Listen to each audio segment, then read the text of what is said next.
installment of our Black History Now 2026 lecture series. We'd like to first give a special thanks to our city manager, to Mayor Glover, and to council members who continue to support our initiatives. That support has been very instrumental to the success and growth of our Black History Now program over the years. Today I'd like to welcome Mr. Charles Johnson, the president of the African American Historical Society of Portsmouth, to present his talk, the African American Historical Society of Portsmouth, Preserving the Community's History. Mr. Johnson and the HSP have been invaluable community partners to the city and its museum system, and have played a key role in starting and seeing through several historical preservation projects in the city. Today, Mr. Johnson will speak on the history and role of the African American Historical Society in Portsmouth and some of its key projects and their plans for the future. So please help me in welcoming Mr. Charles Johnson. Thank you. Good afternoon. As I said, my name is Charles Edward Johnson, Jr. Retired teacher, 42 years, in social studies, with a major in history. A member of several African American history organizations on the national, state, and local level. Involved civically in my community, into the arts, culture, people in general. And they said president of the African American Historical Society of Portsmouth. Well, that's the title that I hold highest today, because it represents many of the things that I've done in the past, and I'm doing now and plan to do in the future.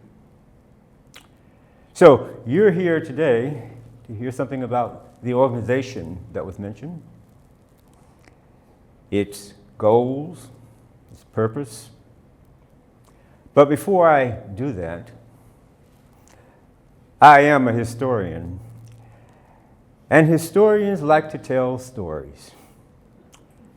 And I have at least two stories that I think will direct you to what I'm going to talk about today. So if you would just take a moment with me and take that trip with the story.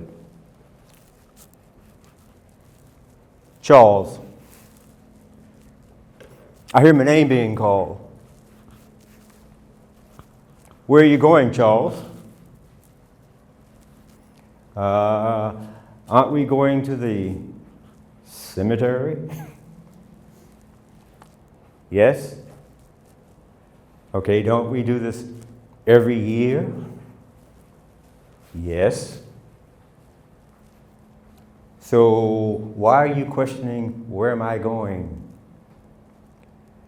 Because you seem to walk a little stronger, a little higher to the cemetery today. Is there any reason for that? Yes. It's something that happened to me years ago. And I want to share it in a conversation with a few people today. Charles, have a seat.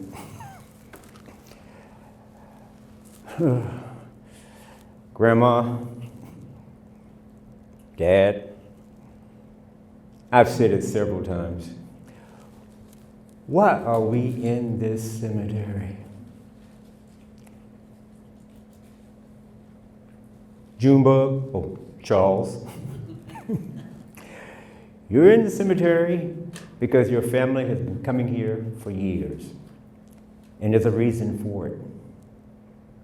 And you should understand. So go over there.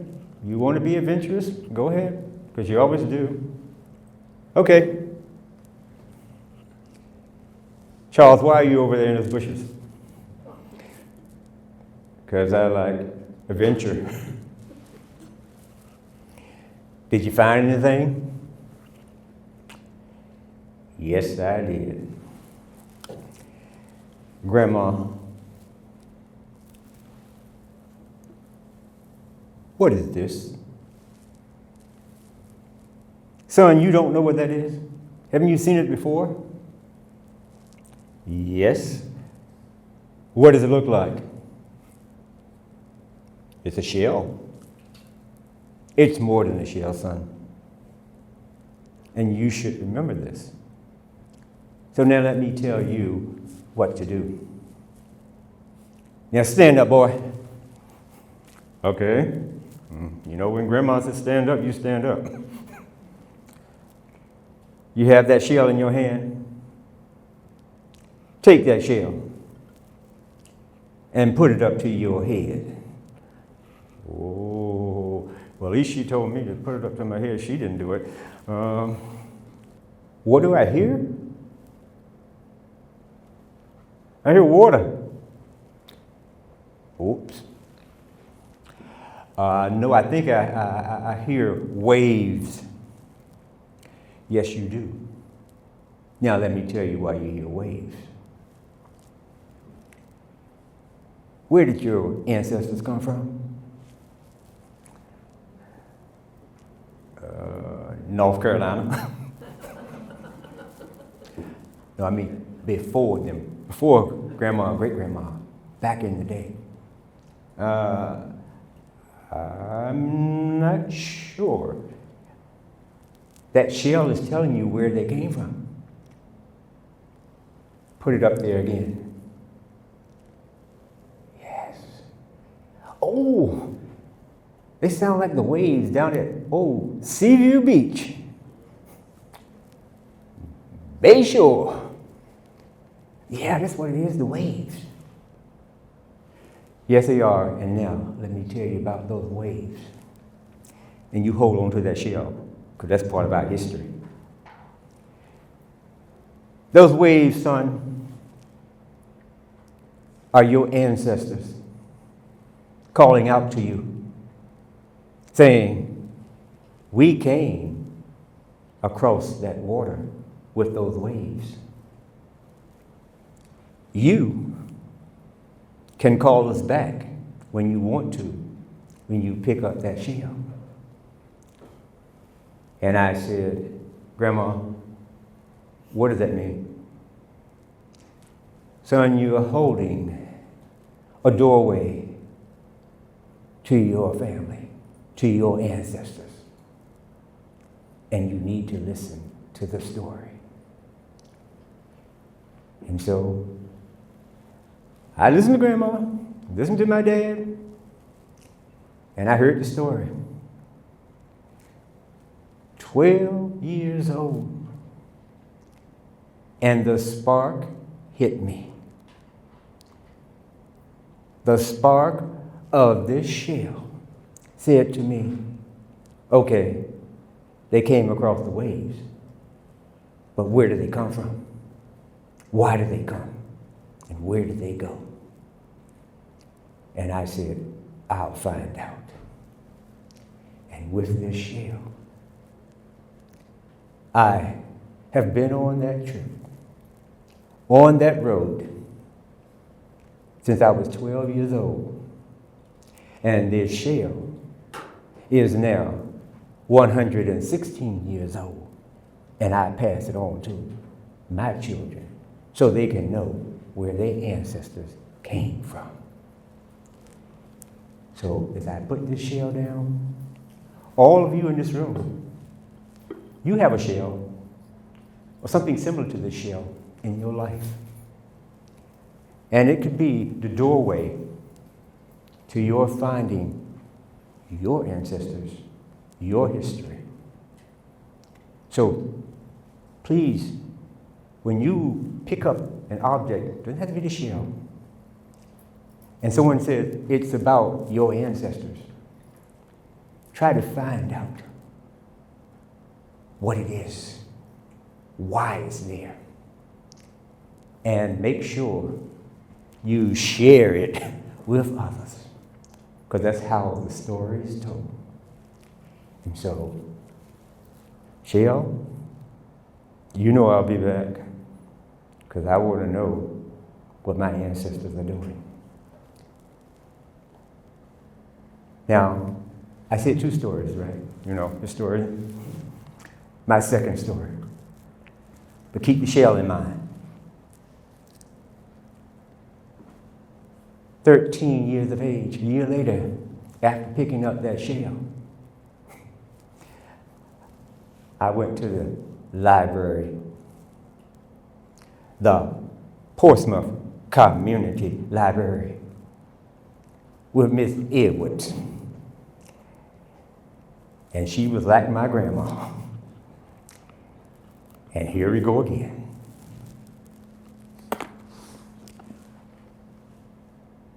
Boy, what boy? Why you got that book in your hand? Well, Miss Edwards, this is the library, isn't it?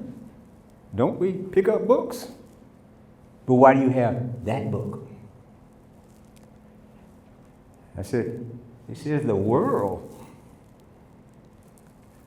Well, what about the world? I live on Columbia Street in Portsmouth, Virginia, and my world is small. I want to know more about the other world beyond me. And I tell you what I really want to know about is that world that my family says is in a shell that came across the water.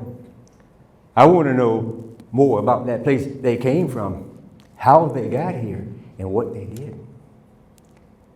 And they said, you need to use the book. And I said, okay.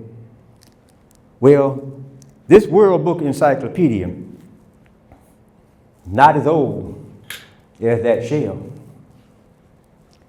but it is old enough to say to me, history is in your hand, like that shell has history in my hand. Use them both. Take the artifact, take the book, take the talk, and find yourself. And in Portsmouth, Virginia, as a little boy, I found myself. And I continued that spark from that shell and from this book in my life that said, you need to go forth and share with others what you have done and learn from them. Well, shell, well, book, thank you for starting me on this path to joining others who want to know more about themselves, their families, their friends. They want to know more about places, events. And in order to do so, they want to be with like-minded people who can help them along the way. So today, I think I'm speaking to like-minded people who are saying history is important. And no matter what the spark may be, use it. Make the most of it. And so, when I leave my sparks here and go up on that stage and become the historian teacher, I'll let you know what we are doing in Portsmouth and remind you that one of the things we're doing in Portsmouth was brought by sparks just like that. And that's why you're here, that's why I'm here. So now, let's go on that trip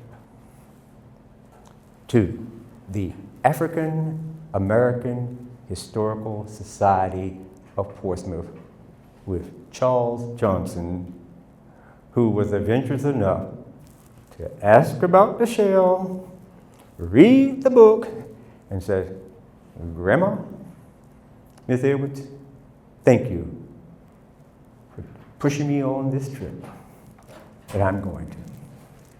So let me go up. You can follow me.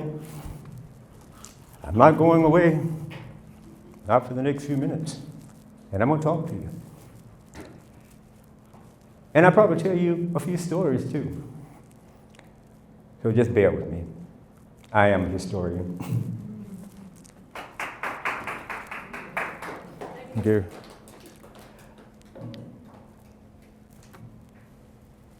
The African American Historical Society of Portsmouth, like I was saying with my sparks, had to start somewhere. When I was a child, there were many things in Portsmouth that are no longer here. Buildings, people, events, but I remember them. And how do I remember them? Through pictures, through writings, and through events like this. So when I talk about the origins of this organization, I'm talking about the beginning of who I am and who you are. All under the subject of history. 1996. Not here physically with us today, but I talked to her last night. May Breckenridge Haywood, my mentor, my person who said, yes, you understand the cemetery, you understand the World Book. Got together with Councilman Whitehurst and said, we need to have a place in the city of Portsmouth where we can share our history. And I said, okay, that's good to do. And then this came. The African American Historical Society of Portsmouth was established 1996, the 501c3. It had been around all along, but it was not recognized by the SEC and other government agencies. But now we were official. So we had a mission. We had to live up to that mission. We had objectives. We had to carry out those objectives. And so we met Ebenezer Baptist Church, standing on Effingham Street, still today, looking as grand as it was when I was a child. I remember that car down there. That shows you how I was back there. At Ebenezer, Councilman Whitehurst, May Breckenridge Haywood, and so many other people, and I, as a child, which said to me, we know Portsmouth has history. We know it has colored history, Negro history, black history, whatever term you want to use at that time. But we need to organize it. We need to research it, and we need to promote it. So at Ebenezer Baptist Church, here we go again, story time. I was in the back pew of Ebenezer, and Grandma was still around. And she said to me, why are you not in the front of the church? And I said, because I'm trying to see what's going on. I like to watch people and how they act. And she said, boy, again, you come up to the front, because I think you got a voice. I think you have a vision, and they can't see it back there. She said, when you were in the cemetery, and you picked up that shell, and you brought it to the front, more people know about it. When you read that World Book and told people about it, more people know about it. So you need to come up front. And when I came up front, as I said to you, those were the sparks for me. Moving up front in that pew became my platform, because they never could shut me down after that, because I just wanted to talk and listen and sing about history. And that's what I did. Well, we were together and we decided, why are we creating a society? Because we need a group of people to carry out our mission. And then we decided, we actually was me, Breckenridge, Haywood, but I'll say we decided we were going to pick out some special projects, some places for preservation. And right down the street from Ebenezer, you see St. James, standing in there, going back to 1890, Ebenezer, 1865. And I said, why is it that we don't have why didn't we have a regular library? Because you know I'm into books. And they told me, well, you know, the first library for colored people in Portsmouth was at St. James, 1937, 1941. The room is still there. And I said, okay, but why is it that we didn't have a library after 41? Because you didn't have the money, you didn't have the clout, you just didn't have it. And so the city said, you can come down and get a book from our library in downtown Portsmouth, but you don't have a library. So what did they do? They decided, well, what if we raise some money to build a library? Will you help us on that? And the city said yes. Well, it took some years. And this is what happened. The Portsmouth Colored Community Library. They built it. But then a few years later, you know, we lived in a segregated society. Integration arrived in Portsmouth. And they said, you can now go downtown to the main library.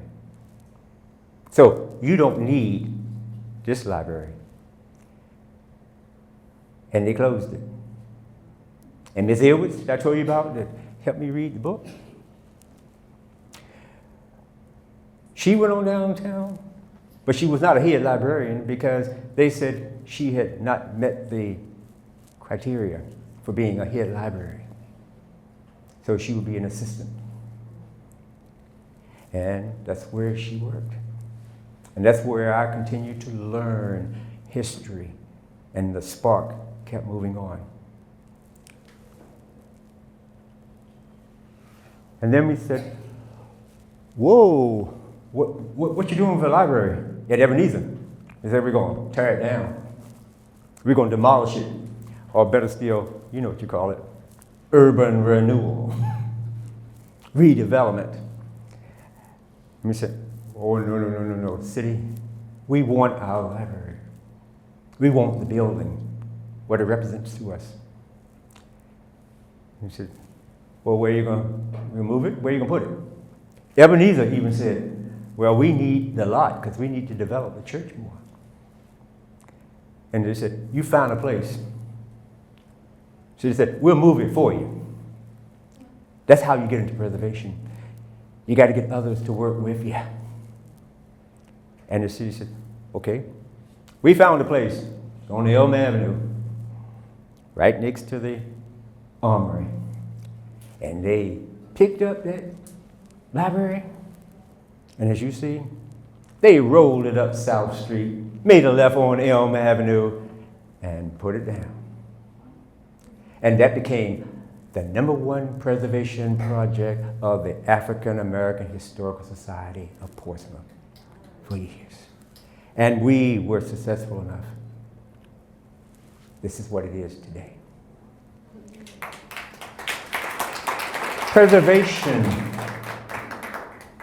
But you want more than preservation. You want it to be used. You want it to live, not just a building. You want it to function in society. So we had the library. And the society said, well, we want a museum. Wasn't a museum then, just a library. And we noted, that costs money. You need staffing. You need more people to be involved. And so we looked to the people downtown. We call them the council. And the mayor. And they said, well, why don't you all work out some type of memorandum? And we'll work with you. And I want you to know, they worked with us. We moved the building, restored the building. Museum, it became, it is. And through all of this, we are still working with exhibits and meetings and programs. It is still alive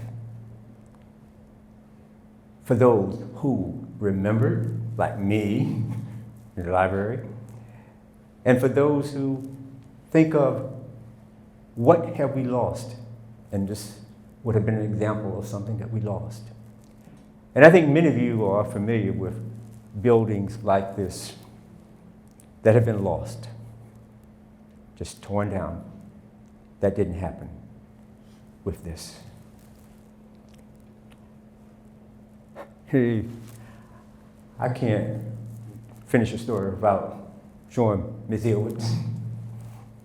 That's my mentor. That's the one who said, pick up that world book and travel. See the world. It was my doorway. And I'm sure there are Miss Edwards in libraries across this country today who are doing the same. And some of you are doing the same. You are saying, pick up, well, I see some people, pick up that book. No, electronically I'll pick up that book or whatever. But books are still in the library. You can pick them up. Like the Portsmouth Public Library. This is the main library that took the place of the Portsmouth Community Library. And today, you can go there and pick up a book. You can go there in social media. And downstairs in this building is the historic Portsmouth Library. You want to know about your history, other people's history?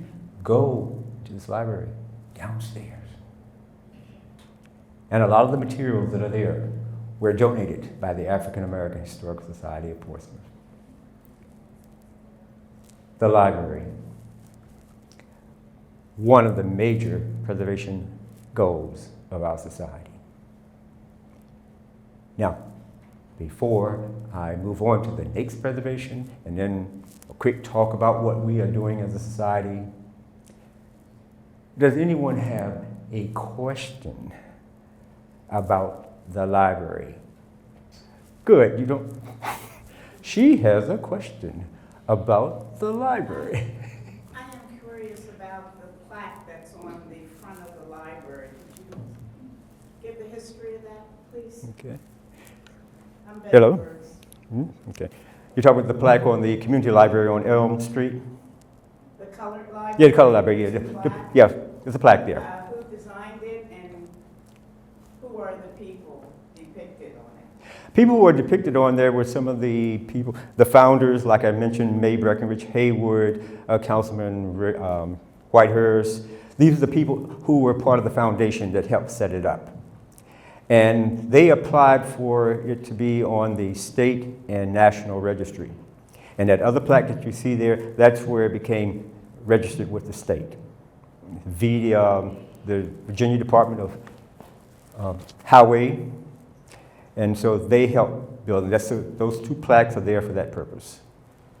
Okay, Mhm. so is it a historical building, it's preserved forever? Well, let's put it this way. Preserved forever. In our society, I've seen so many buildings that were on the historical registry that are no longer standing. Okay, it's there and people can identify it.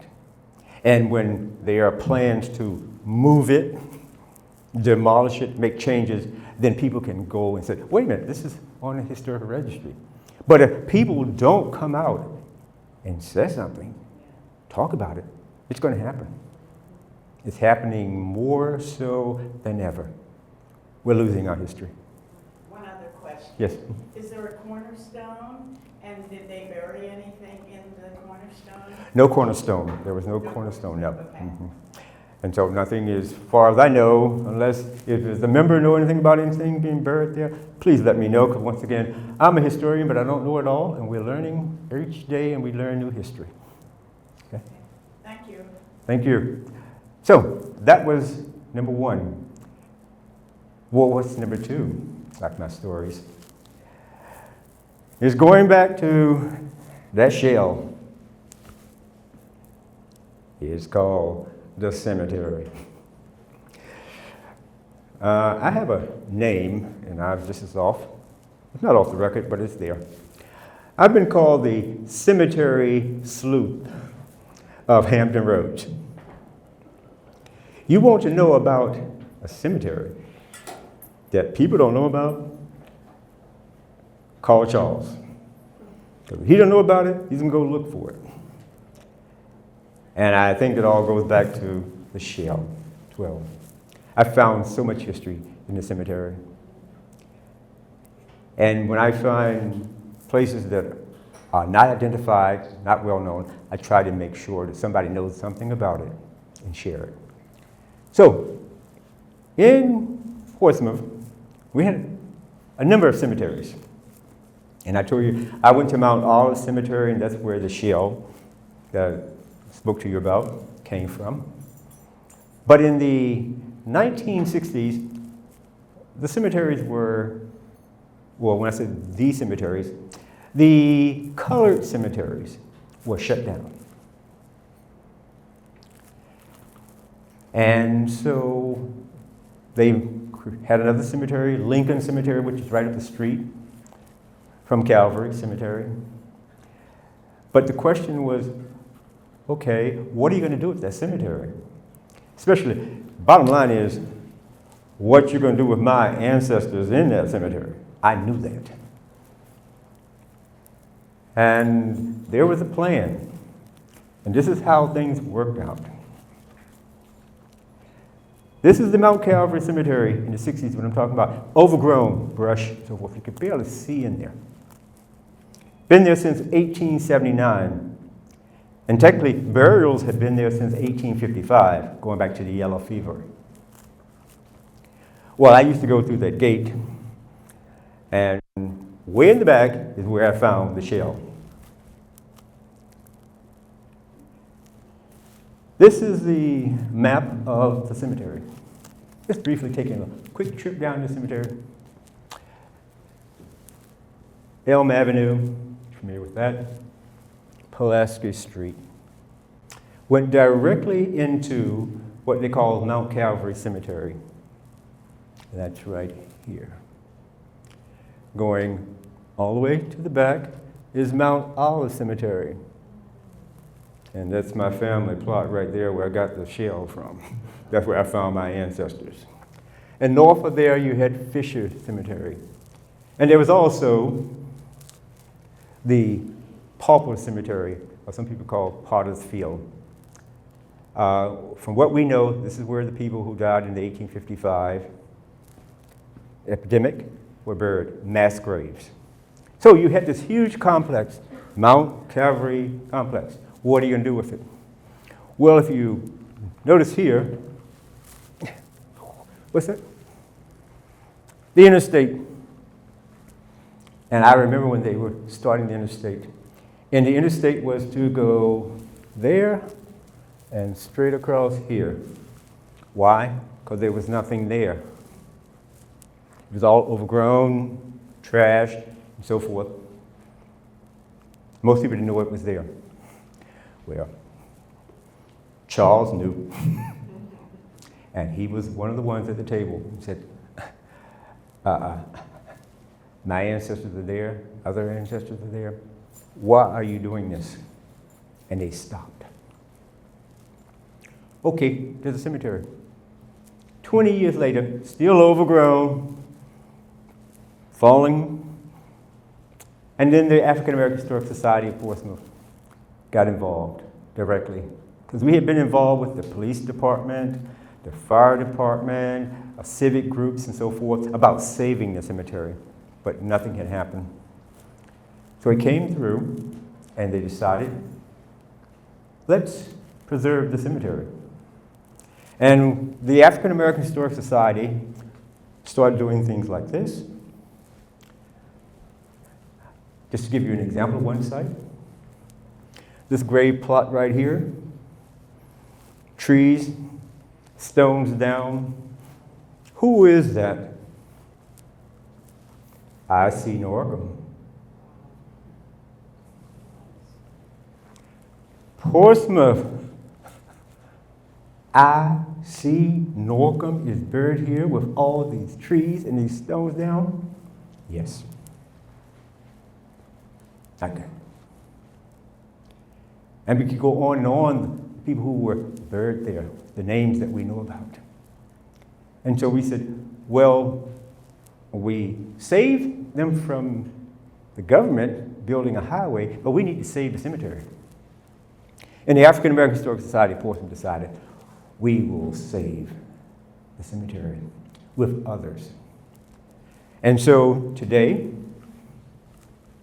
as part of preservation, we started to go in and clean the stones properly, because people had gone in and used chemicals and the stones were falling apart and so forth.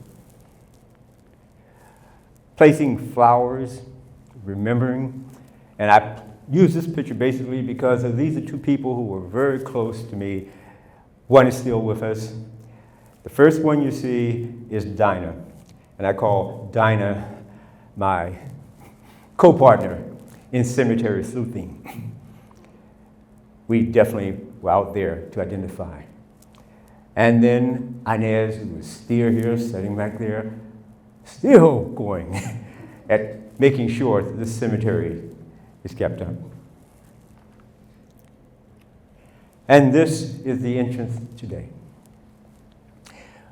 It was totally cleaned up.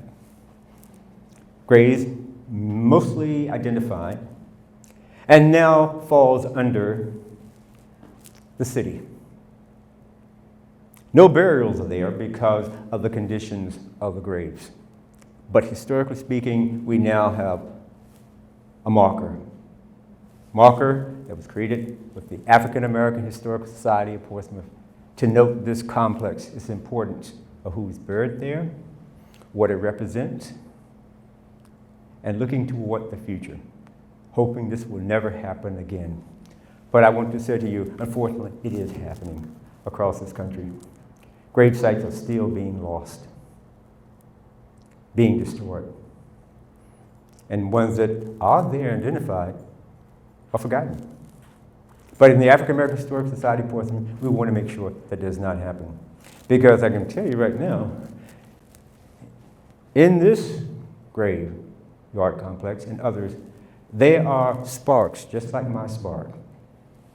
If they had done this, that shell, which is now 116 years old, would not have been there because it would have been totally removed. So we have to preserve what remains we must share with others what we are saving. So the cemeteries are very important to us.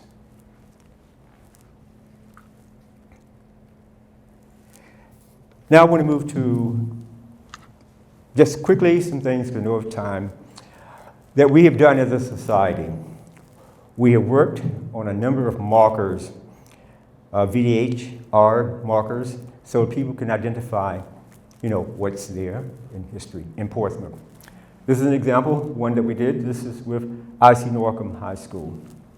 I.C. Norcom, the oldest African-American high school still existing in Virginia, and the third oldest in the nation.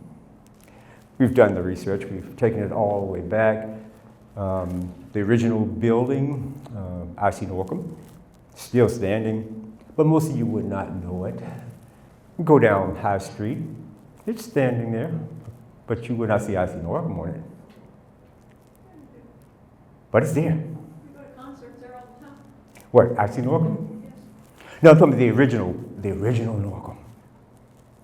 Okay, I know what you're talking about. No, the original Norcom is a 3-story building called the Loft. Now, it's an apartment. The Loft, Lofts. When you cross Chestnut Street, look to the left, you'll see this 3-story building that we are now trying to preserve because it is the original Norcom. But most people in Norcom don't even know it. And then the others have all been demolished. The one that was at became Riddick Weaver. Then we had the one that was on the street of Airline Boulevard. All those, they're gone. And then we have the new one that we have. The new one is the 4th Norcom that they have. But this is an example, but the marker is there and it talks about the history. Lincolnsville. I'm sure most of you heard of Lincolnsville. If not, you're hearing about it now. Lincolnsville, right down the street, right.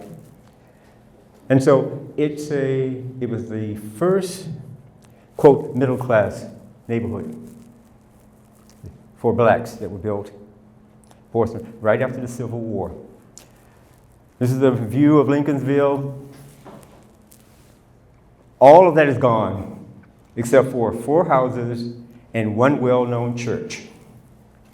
And that church is Emmanuel. So if you know where Emmanuel is, Emmanuel was on the southern boundary of Lincolnsville. The 4 houses across from there are the only remaining houses from Lincolnsville, which was the black middle-class community. But once again, urban renewal, redevelopment came, and the city said, tear it down, and let's build something new. And they were going to tear Emmanuel down. They couldn't tear Emmanuel down because Emmanuel is, as we all know, one of the oldest African-American churches in America. I mean, the building itself. Within the building history, many of the pews upstairs were made by slaves. It was a site for the Underground Railroad, major site. So it's all part of history. The building next to it, that was the rectory that has been destroyed. And the field there, but we have a marker there. But we've worked on that.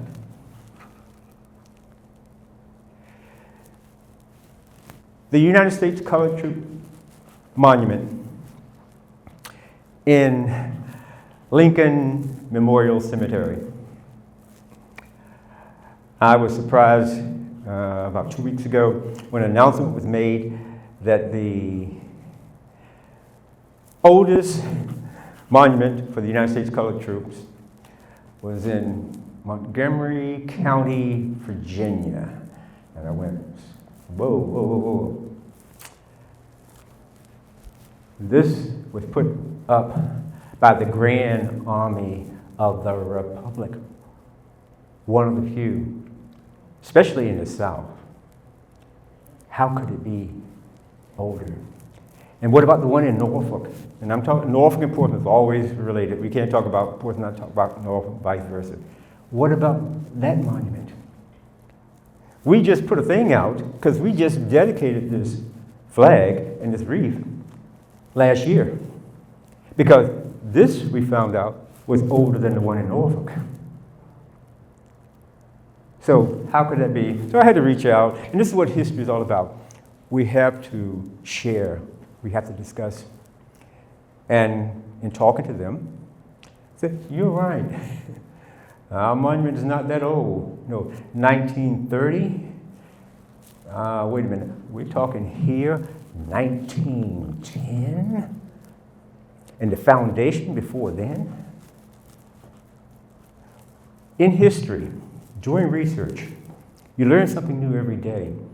History is being rewritten. We write history. But we want to make sure it's the real history, it's the true history, not made up. So when you find new information, you bring it forth. Now, someone may come out next week and say, hey, we found a monument in Buckingham County, Virginia, and it was built in 1898. Okay. Well, we have one of the old ones. We don't have the oldest, but we have an old one. And that's what we would do. That's what history is about. You've got to respect all history. And I'm going to get to this point now, and maybe a little, not too controversial, but we have a monument here for the United States Colored Troops. We all know Portsmouth because I grew up under it. Had a monument for the Confederate soldiers of Portsmouth. It's no longer there. I mean, it was a magnificent piece of artwork, structurally speaking, beautiful. It's gone. But one would say, people say, oh, they had to get rid of it because that's not good history. I think it was more where it was located. Because some people say, this is not good history. But it's in a cemetery. It's showing respect. It's not in the middle of High Street, Airline Boulevard. And technically, if it's on private property, that's no problem. So I want you to keep that thought in mind because people are still going through, we need to tear this down, we need to remove that, and so forth. But think about why you want to do it. Because what you're doing, you want to tear down, you want to remove history. But there's a time and place for history. So this history is there because someone else said, we need to move this downtown Portsmouth. You didn't hear me because I'm president of African American Historic Society of Portsmouth. It's in the cemetery. It's doing its point. Let it stay.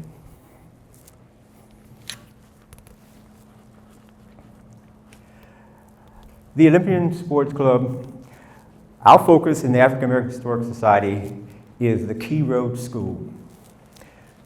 It was a Rosenwald school. And those of you not familiar with Rosenwald, thousands of schools were mostly two-room were built for colored with the support of Booker T. Washington and Mr. Rosenwald. Most of these schools are no longer in existence. Because of integration, there was no need for them. Are they too old? And look at this one. But there are some still around. And so we're still talking about preservation. You look at this building, how many of you, and you don't have to raise your hand, but if you want to, feel, why you want to preserve this building in the condition it looks like?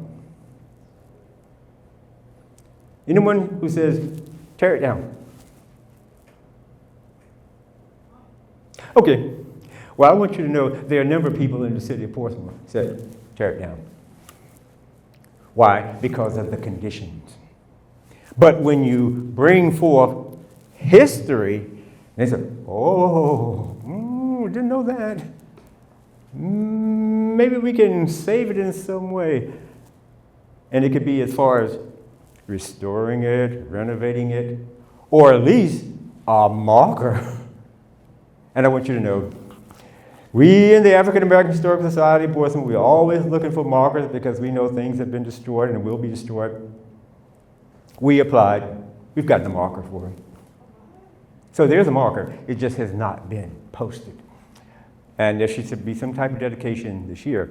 But the building is still there, and some people want to save it. If you're into that, reach out to them. The Key Road School, part of Portsmouth's history, part of America's history. It may not be here next year. The marker will be here, because it's made by VDHR, and that metal is going to stay around for a while. But this building, and there are other buildings like this throughout Norfolk and throughout Hampton Roads and Virginia that are disappearing. And it's not about race, not about ethnicity, about religion. It's about the subject of history. Because when I look out at this group, and I think most of you are in that history category, but some are saying, oh my God, a history teacher, dates, places, boring. Yes, it can be if you're not into that. But if you put a story with it, it makes a difference. And that's what we are trying to do in the historical side, that story. We just don't want to save this building. Then what you gonna do with the building? It's just like the Portsmouth Community Library. We saved it. What are you gonna do with it? When we first saved it, you see what happened to it? It was falling apart. It wasn't about the city tearing it down. Nature was going to demolish it. But we preserved it. So that's something that we need to focus on. And make sure we tell the story. So someone beyond us can do something about it. And briefly, people. Just identify a few people that we have worked with in preserving their history. Ida Barber. She is a sculptor, head sculptor, in the area that was Ida Barber Project, as they called it back then. Educator, well known, well respected. Part of Portsmouth's history. Read up on her, Ida Barber. I mean, a woman in her times way ahead of what was going on. George Timo, elected official. We have elected officials, black officials today, but he was a black official back in the 1800s. There weren't that many from Portsmouth, and did a great job.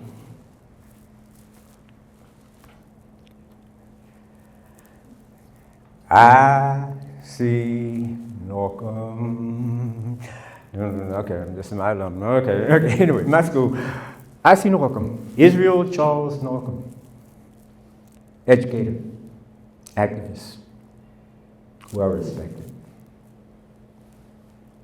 You would have said, really? I just looked at a grave site and got trees growing out of it. Didn't seem to. Well, it doesn't look like that today. Because now people know about it, and now they respect it, and the story is being told.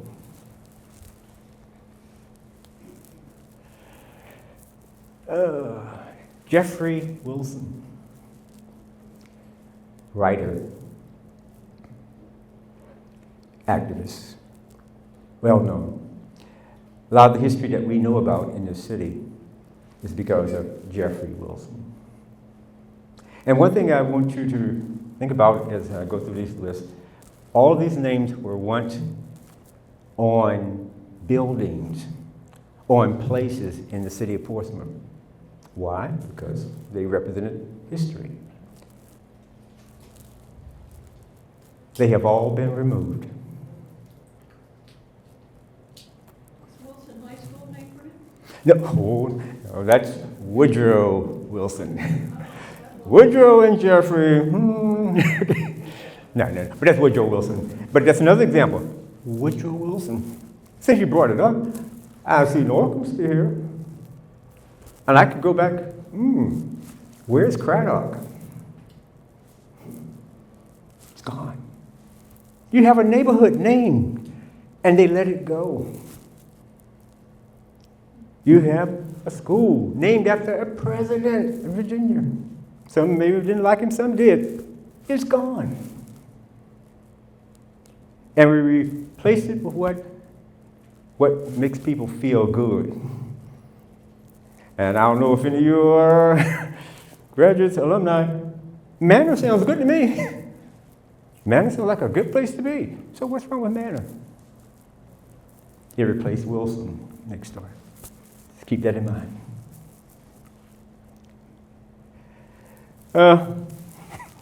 You have to talk about money. In any society, any group, we survive and save a lot of things with money. And this is an example. This is the endangered list that's created by VAMS, the Virginia Museum Association. And we received, that was back in 2014, I think it was, $3,000 for having the most endangered, not me. Just back up, okay. The most endangered artifact of that year. And we went up and we told them about it. And you see the artifact here, and it's in the Portsmouth Community Library. You know, that's the artifact. Actual sink. That's it, colored from Portsmouth. And it was one of the few that was remaining. And so we received money for that, for preserving it. It's like that. And they do something like this every year. So you may know of objects, artifacts, and so forth like that. And you need to reach out to your association. Every state has one. Ours, the VAMS. And they provide money because they said these are endangered because of what they're made of, how they're made, and they're disappearing. You want to save them, you have to do something about it.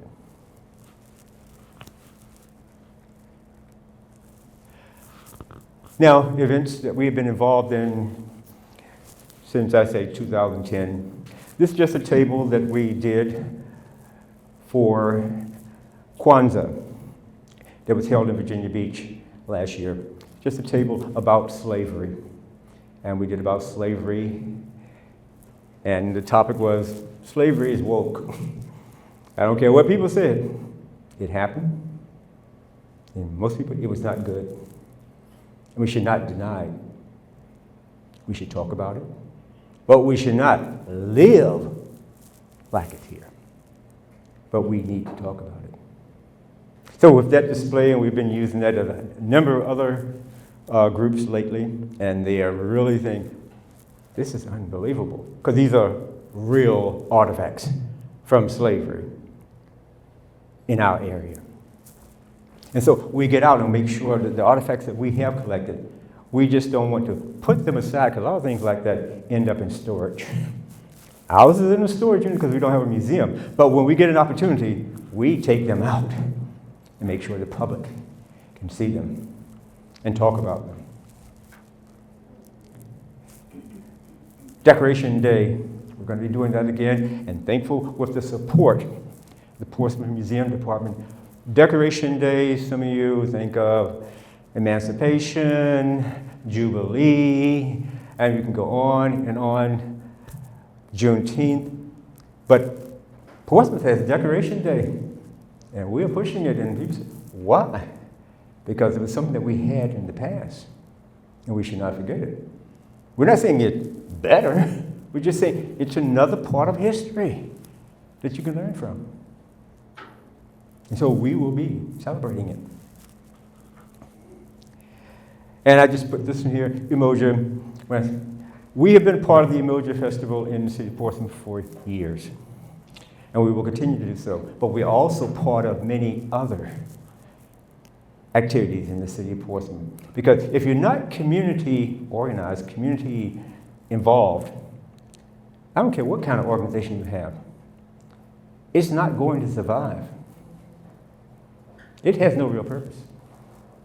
It's just there in name, collecting money, recognized by the state, getting a grant, but you want it to live.